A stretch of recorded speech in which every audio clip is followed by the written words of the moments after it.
Imagine for a moment Pontius Pilate, the Roman governor whose name became synonymous with the crucifixion of Jesus, sitting alone in his palace long after the crowds had dispersed from Golgotha. His mind is tormented, swirling with memories of that fateful trial, the cries of the mob demanding blood, the sound of the hammer striking nails. And yet, amidst the weight of Roman rule and the constant pressure to keep the peace, Pilate is haunted by something else. Before we dive in, we'd love your support. Please take a moment to like this video, subscribe to our channel, and hit the notification bell.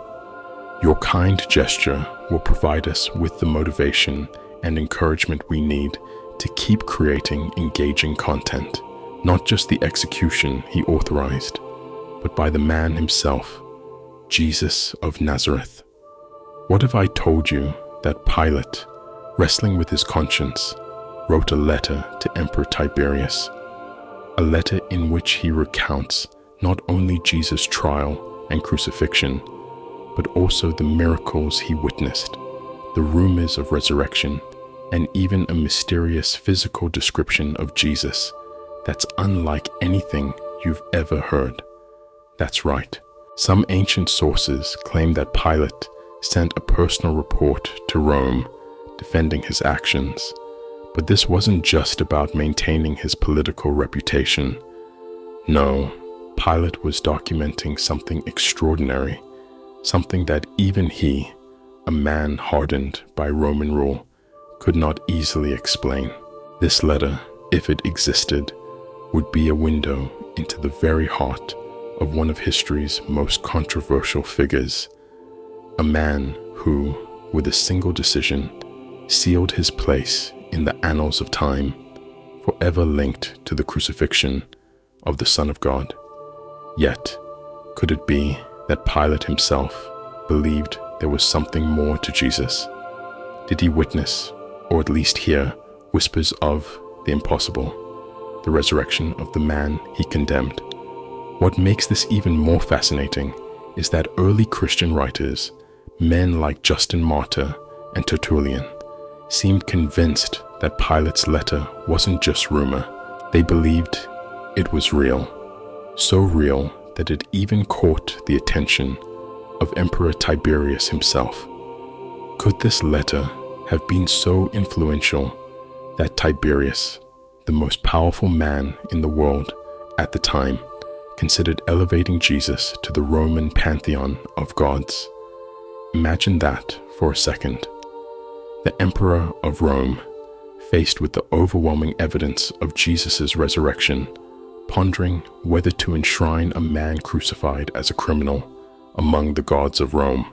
The weight of such a letter can hardly be overstated, so much so that, in the centuries that followed, the enemies of Christianity went to extreme lengths to destroy its credibility. Emperor Maximinus, a fierce persecutor of the faith, even went as far as to forge a false version of Pilate's report, twisting it into something that would discredit the growing Christian movement. Why go to such lengths?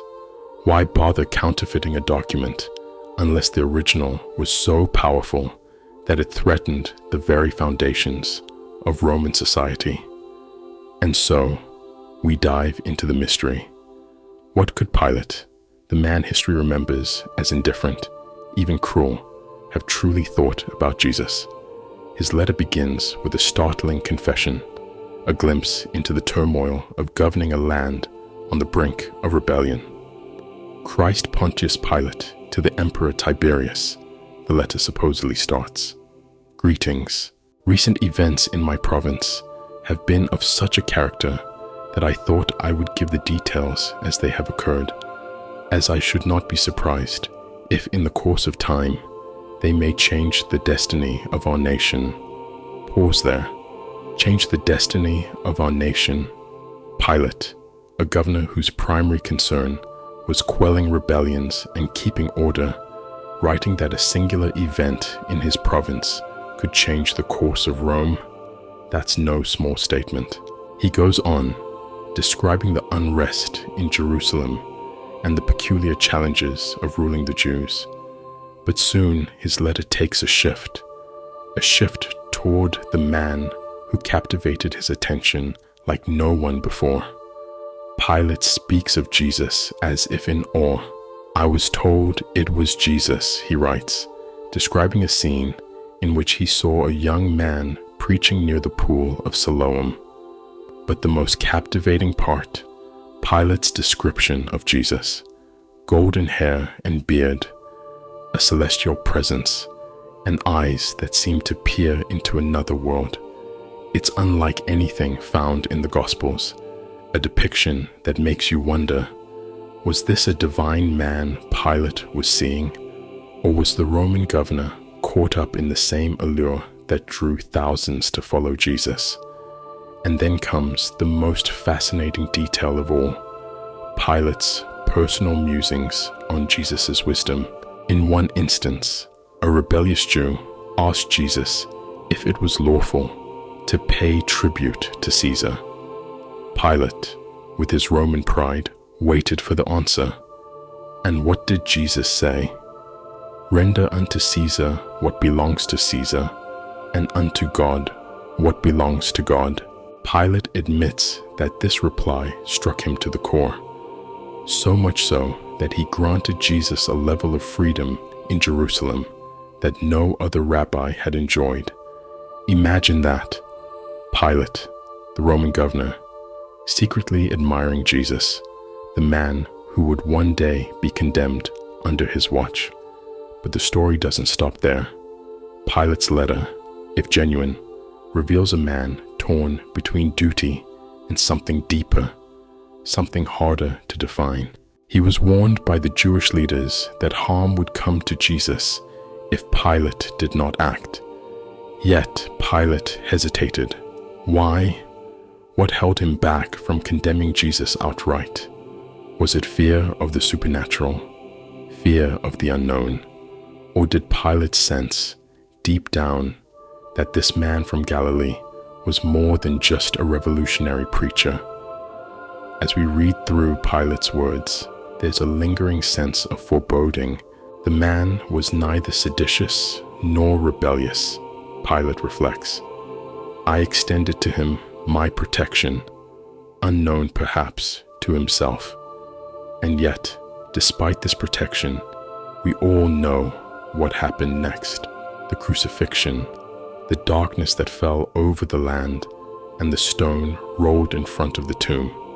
But was that truly the end? Not for Pilate. Rumors spread quickly. Rumors that the man he had condemned was no longer dead, that the tomb was empty, that Jesus had risen. Pilate, now caught between his loyalty to Rome and the whispers of the miraculous, wrote to Tiberius, defending his actions. But more than that, he was sharing a mystery, one that would ripple through the centuries and leave us wondering, what did Pilate truly believe? As we unravel the layers of history, we're left with a chilling thought. What if Pontius Pilate, the man who sentenced Jesus to die, was one of the first to realize that he had condemned not just an innocent man, but someone far greater? What if Pilate, like so many others, was haunted by the possibility that Jesus of Nazareth was exactly who he claimed to be, the Son of God? This story, whether fact or myth, raises profound questions. Did Pilate ever truly find peace? Or did the echoes of Jesus' trial follow him, even to the end of his days? And more importantly, what does Pilate's story say to us? That even the most powerful can be swayed by the divine. That truth has a way of emerging even in the darkest corners of history. If you've stayed with us this far, I invite you to reflect on these mysteries. What do you think? Could the acts of Pilate be genuine? Or is it an elaborate piece of early Christian storytelling? Let us know your thoughts and join us next time as we delve even deeper into the untold stories that shaped the world. Until then, may the mysteries of the past inspire you, and may the truth, whatever it may be, continue to guide you. Thank you for watching.